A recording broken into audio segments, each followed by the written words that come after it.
Well, as 2021 comes to a close, you might be reflecting on the year that was and looking ahead to the year to come. We've released over 50 episodes this year that have hopefully impacted your leadership and business for the better. And while I'm sure you've listened to every minute of every episode, I want to take this time to reflect on the inspirational and practical conversations we've had this year. From the Ramsey Network, this is the EntreLeadership Podcast, where we help business leaders grow themselves, their teams, and their profits. I'm your host, George Camel, and we've got a special episode for you today. It's been our tradition to put together some of the best clips for the last episode of the year. I hope it's a refresher on what we've learned this year on the podcast and an encouragement as you head into 2022. If you hear a clip that you like and you want to listen to the full conversation, we've got links to the individual episodes in the show notes. Our first clip is with Carey Nieuwhof. He's a best-selling leadership author, speaker, and podcast host. In this clip, I asked Carey about the habits of successful people who are super effective with their time. Here's my conversation with Carey Nieuwhof. The most productive people on earth, they get the same amount of time, right? Beyonce has 24 hours. I've got 24 hours. What am I not doing right? Why am I not Beyonce, Carey? So what are the habits of those people who handle the time the best? Well, the first, and this sounds small, but it was really big in my life because I would always say things when I was burning out in the stress spiral.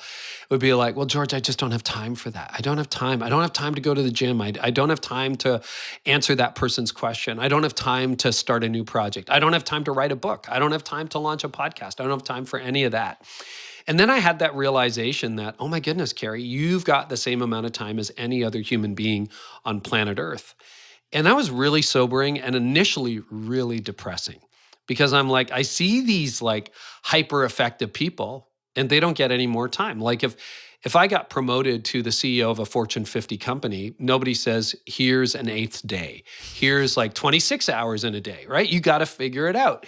So I thought I'm going to be a disaster. So I made this little switch that I would encourage everyone listening to try it. All right, just try this. This is super easy. Stop saying you don't have the time. Just banish that from your vocabulary because you do. Stop saying things. Listen to your language. Do an audit. Do you ever find yourself saying, I didn't get a chance to do it? Well, you did get a chance to do it. You just didn't do it. Other things like, oh yeah, I couldn't get to it. Actually, you could have gotten to it. And when I made myself be honest with myself, I stopped saying, I don't have the time to do it. And I started admitting I didn't make it. So think about your mom who's been waiting for that phone call for so long, George. And you're like, I'm too busy today. I'm too busy. Personal attack, George, right? Your mom's waiting for a phone call and you're like, oh, I don't have time to call her today. I don't have time. Well, when a month goes by and you still haven't called your mom, and we've all been guilty of that in seasons, it's like, oh, yeah, I didn't make the time to call my mom. What does that mean? And so I find getting honest about your vocabulary is really, really important. And the other thing that's really challenging, I do have a very balanced life, and Christy Wright has a great new book on that, which is so helpful. But I like to also think of my time in terms of passion. So there are only so many things that you can decide to do, right? Like I can decide to go out for dinner with these people. I can decide to take on a new client. I can decide to write a book. But wherever you are, be there fully. And so what I've tried to do is think about my life in terms of passion. If I'm going to go to work, I want to throw myself into my work for those 8 hours, 10 hours, 6 hours, whatever that day looks like.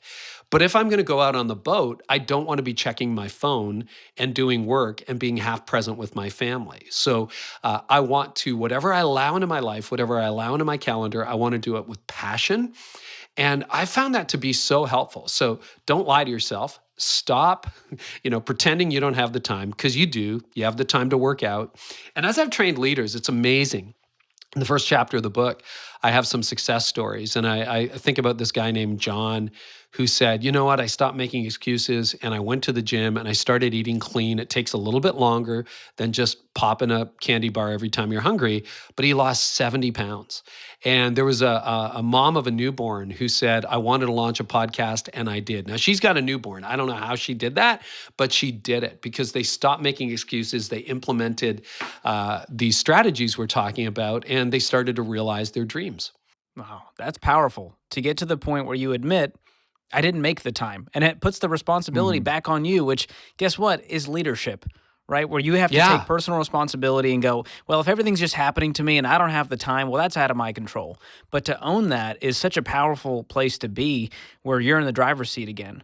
So let's talk about balance versus passion here. What is the difference between someone who's balanced and someone who is passionate? Well, balance can be a really good thing again, and appreciate what Christy has to say about that. But often, if you hear it, you've got to be a student of how people talk about balance. Often, balance seems like a retreat.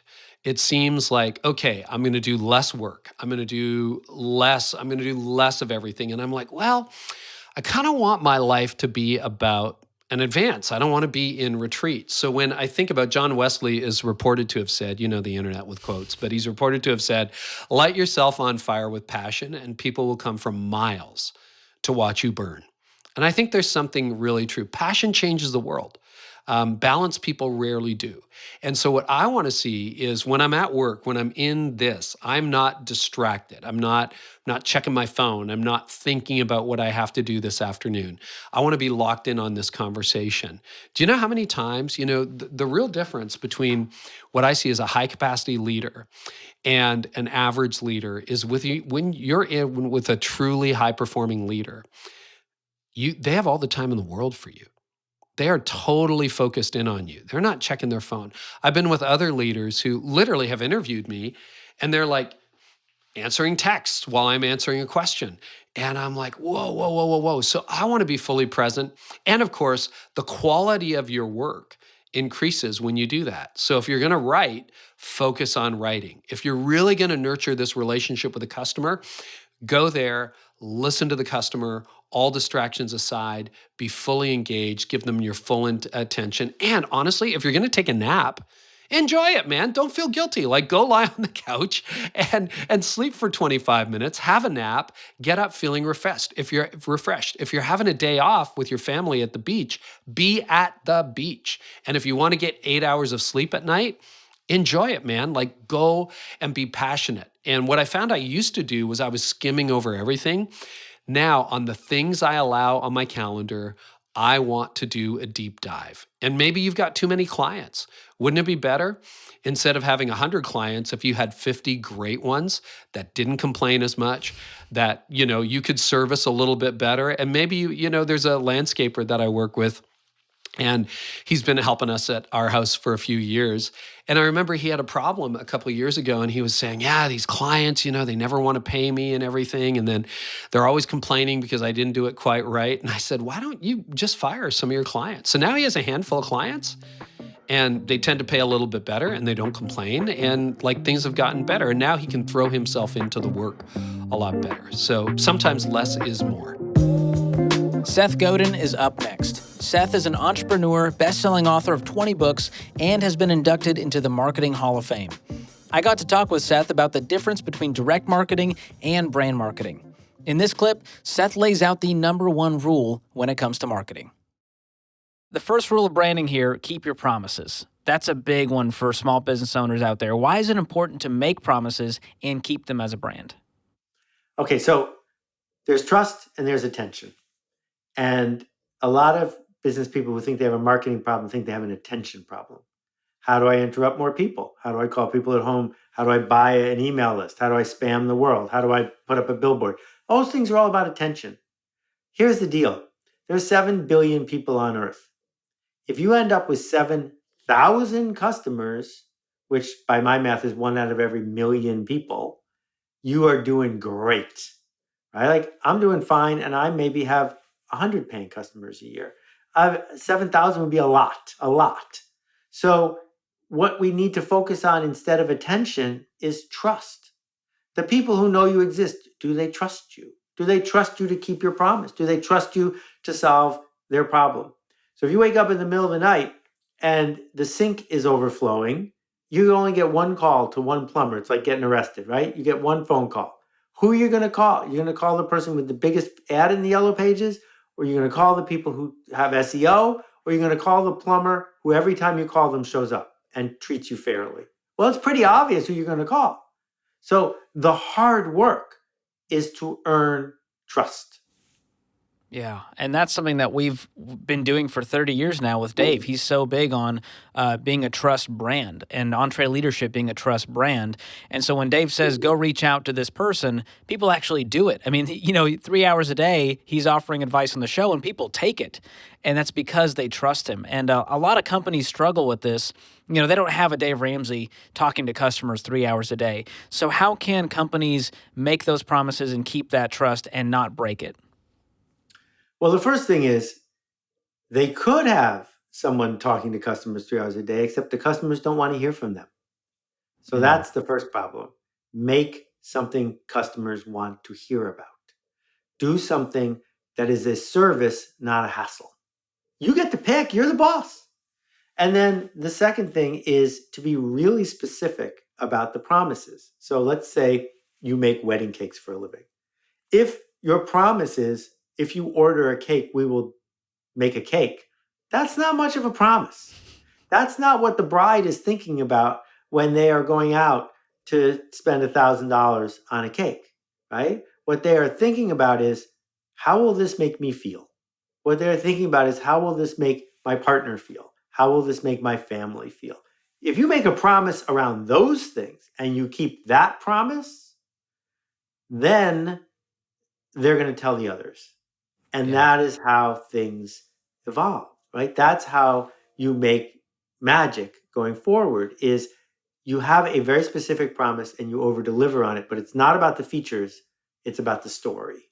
And doing that consistently for a long period of time is how you win in business. That's fascinating. Exactly. Talk to the idea of word of mouth, because when I think of brand marketing, usually I didn't fall for an ad. I listened to a friend who said, hey, you got to check out this new canned water. It's fantastic. So what is the power of word of mouth, and how can business owners use that when it's not really quantifiable? Well, business owners do all sorts of things that aren't quantifiable. They just pretend they don't. Who decided that the place of your retail location is the maximum return on investment? Who decided that of all the people you could hire, this person is quantifiably better than that person? Go down the list, right? So you're only quantifying the stuff that Facebook makes it easy for you to quantify. That's a trap. Don't fall into that trap. It's pretty easy to demonstrate that loyalty is the number one way to increase profitability, and word of mouth is the number two way. And way down the list is a clever advertisement. And the real challenge you've got is nobody wants to talk about canned water. I don't. Right? So no one's talking about you because you want them to. This whole idea of life insurance salespeople being trained to ask for referrals, no one's referring life insurance salespeople to anybody, ever. Because it lowers your status to say to your friend, my cousin sells insurance, will you meet with them? Of course you're not going to say that. But there's all sorts of things that could raise your status. So I don't know if you've ever reported on these tiger groups that started in New York and spread, where wealthy people get together and talk about their finances. And I don't know any of the details about it. All I know is it's been growing for years and years. Well, yeah, because what a great humble brag. Oh, yeah, I was in my elite group where rich people get together and talk about our finances, and we were talking about so-and-so. Well, yeah, because it makes you feel better to talk about it to other people. But the same thing's true when you give a merit badge to a Boy Scout. That is bragging rights, which then the kid can talk about to the others. I'll give you one more example, which is years and years ago, I hang out a lot with people of totally different ages than me. That's how you learn things. A bunch of kids were into skateboarding. And one kid said, 12-year-old old, one kid says, I'm sponsored. And it turns out this skateboard company that made skatewear and jackets and shirts and stuff made a deal to 12-year-olds. They said, send us a video of you skateboarding. If you're good enough, we'll sponsor you. And if you're sponsored, you get anything we make for 50% off. But you have to promise in writing with your parents agreeing that you won't wear anybody else's brand. And these 12-year-olds are like so proud of themselves. Well, 50% off, the company's still making a profit, right? But what they were actually doing was activating 12-year-olds by giving them bragging rights, which gave them something to talk about. Next up is Christy Wright. She's a certified business coach, Ramsey personality, and best-selling author. I sat down with Christy to talk about work-life balance and the importance of prioritizing the right things at the right time. Here's our conversation. What are the things that lead someone there? How do you kind of do a checkup on yourself and go, is that me? Yeah. Am I out of balance? What are those things that cause that? Yeah, well, because balance is one of those things that's kind of elusive and haunts people, I wanted to define it with it is doing the right things at the right time. So then if that's the solution, then how do we get out of balance? Well, I've really got 4 main causes. I actually walked through this at my talk at EntreLeadership Summit.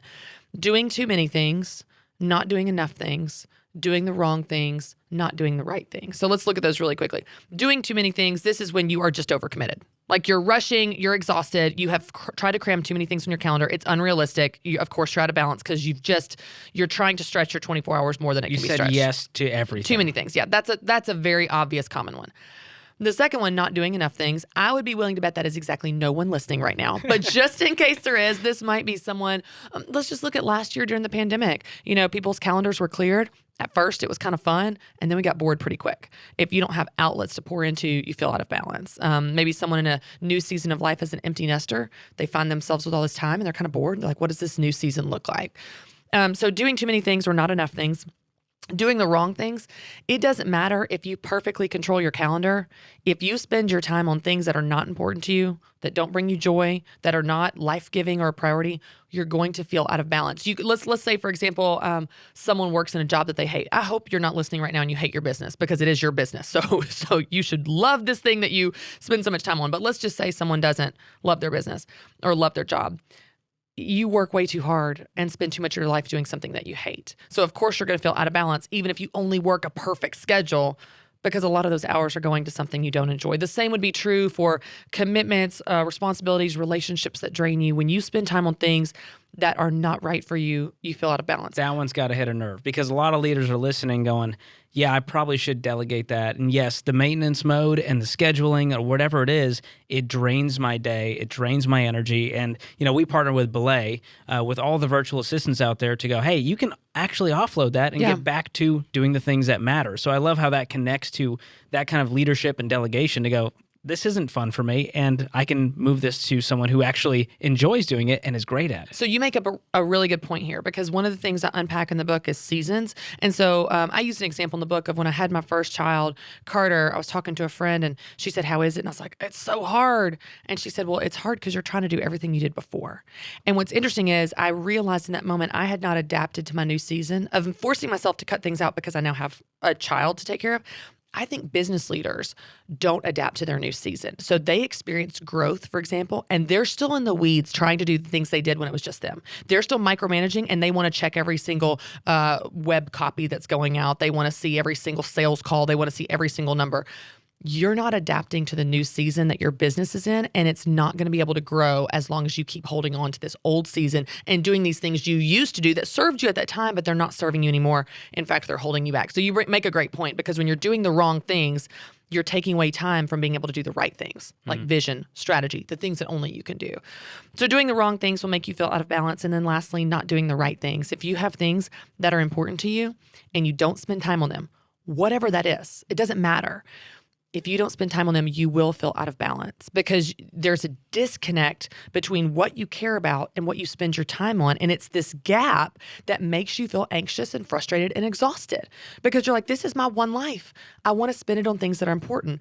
That doesn't mean that you need to close your business and go golf the rest of your life. But if you're not integrating intentionally into your life things that bring you joy, that make you come alive, that you care about, you're going to be stressed and you're going to feel out of balance. So maybe for someone that's getting back in church when they haven't been in church in 3 years, maybe that's taking their wife on a date when they haven't been on a date in 3 years. Maybe that's hanging out with their kids in the evening instead of catching up on email because they haven't done that in a long time. I don't know what it is, but integrating it, even in small, little, tiny ways, will make a huge difference in your ability to feel balanced, because the right things you care about are now actually on your calendar and in your life. Yeah. So those are kind of the 4 causes of why we feel out of balance, and it's different for different people.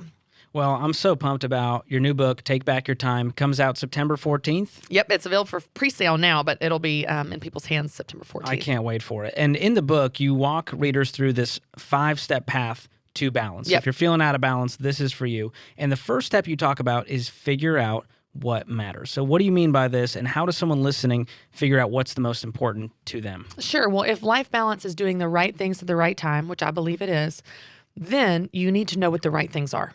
What are the right things in this season? And I talk about priorities in this chapter of the book, but I think people tend to think of priorities as this set it and forget it thing. Like, my priorities are God, other, self, in that order. Amen. That's And a you're great like, impression. okay, that's a nice Sunday school answer. It's completely impractical for real life time management. If you want to ask me, my priorities right now, George, it is getting this book out there. That's my number one priority. That's the season I'm in. I'm in the middle of book pre-sale and book launch. Of course, that's my priority. Second priority, being with my family when I'm not on the road. From there, things that I normally care about are kind of falling off. I'm not keeping up with my house as much. I'm not spending time with friends. I'm not, taking part in any of my hobbies. Because right now, I am in a season of focusing on the book. This past summer, I went to the lake. I played with my friends. I played with my family. It's going to look different depending on your season. But in any given season, you need to say, what matters? What matters most to me right now? What matters most to me in this season? What are my priorities? Because if you want to spend time on them, you need to know what those things are. Our last clip of this Year in Review episode is with Brian Buffini. He's the founder and chairman of Buffini & Company, the largest training and coaching company in North America. I got to talk to Brian about the key to scaling a business beyond yourself. Enjoy this last clip with our friend, Brian Buffini. So we're talking about sales today, which you are a master of. And at one point, you were one of the top producing real estate agents in the nation. And at some point, you said, I'm going to help other people get better at this thing. So how do you take that step from being the best in the game at sales and go, I'm going to lead a sales team? Yeah, so the key, and it's going to be your boring answer, is systemization. If it's no one can sell like you, Brian, no one can negotiate like you, Brian. This is what people used to say. No one communicates like you do, Brian. Well, that's very flattering, but that means there's no scale. There's no scale available. Oh, it's just me. Yep, tell me how else great I am. And people buy into that. Also, as leaders, sometimes nobody can do it like me. And I used to say that about even administrative work, and then I found out not only could somebody do it like me, someone could do it better. Certainly in a lot of roles. Your pride there. Yeah, but I really think it gets down to breaking it down. I'll give you a really odd example. And it's, do you know who the Blue Man Group is? Oh, yeah. Great. Seen them. So you've seen them. Do you know which ones you saw? No. Do you know how many Blue Man Groups there are? I imagine thousands. Maybe not thousands, but there's dozens and dozens and dozens of them. They're well over $100 million business. And what happened was you had three original guys wearing blue masks, and they had they're very entertaining, they're very engaging, they're very skilled, and they do their routine. Then what happened is they took the time to write everything they do down, an SOP, standard operating procedure. Here's how we put our makeup on. Here's how we address the audience. Here's how we interact. Here's how we create humor. Here's how we do this routine. Here's how we do this juggling event. They broke everything they did. It was laborious. This is painful. I've done this stuff many times in building training programs. It's gruesome. But what comes out the other side? They had a manual of how the Blue Man Group works. Then here's what they did. Each one of them formed a team. So you take your three best guys, and they each form a team. So now we have three teams. You bring in two guys and you see who has it and who has it and who has it. You train them. Sometimes people make it, sometimes people don't. And within 6 months, they had three Blue Man Groups. That went on for 6 months. Then what do you think they did? Grew it again. They took each person off now they had 9 teams. And then they had, 18 teams. And they grew and they grew and they grew, and now they're all over the world. And something that was a performance act, and as you well know, I was in Nashville here, there's a lot of performers who were great, who died, and they're in their 60s still trying to make a living because it's just them. And then there's people who systemized and scaled. And that's the key component. And I think for anybody who's in a business, you have to look at that, what's systemizable and what's scalable. And if it's not, it's not. You can't make something happen that's not there. But most businesses I found can be systemized, can be scaled. And if the Blue Man Group can do it, any of us can do it. Yeah. So what were some of those systems that you started to put in place to teach other salespeople how to do this well? So I kind of break down everything I did. So I break down, first of all, here's what I do in a day as a successful salesperson. Then I break down, for me, I broke it into 3 categories. The lead generation stuff, and which I don't care It's EntreLeadership, and people love the idea of leadership. Let me say this. Dave Ramsey thinks this way. I think this way. Doesn't matter how big the organization is. Dave Ramsey is the leader he's the lead salesman of this organization. I'm the lead salesman of my organization. Still, I don't do much of the selling anymore, but I'm still responsible for the mantle of it. So how do you generate a lead? How do you generate a customer? What's the optimal way to serve that customer? What's the experience that customer has, the customer experience from the time they first interact with you? I don't care if it's online, at a store, reaching out to you by a referral, whatever source. How do you handle that lead? How do you bring it through the chain? How do you interact with them? How do you set expectations? Who handles the leads? Where does that go? So you go from lead generation into the sales process, from sales into service, and service into the keep them connected and stay in touch. In my business, in the real estate space, they did a survey, the National Association of Realtors, a 1.5 million member trade organization. And they surveyed everyone who bought a home in a calendar year. Giant, 5 million transactions. And what they found is that people who were thoroughly satisfied with their agent within 12 months couldn't remember their name. Wow. Only thoroughly satisfied clients. Like they thought their agent was great.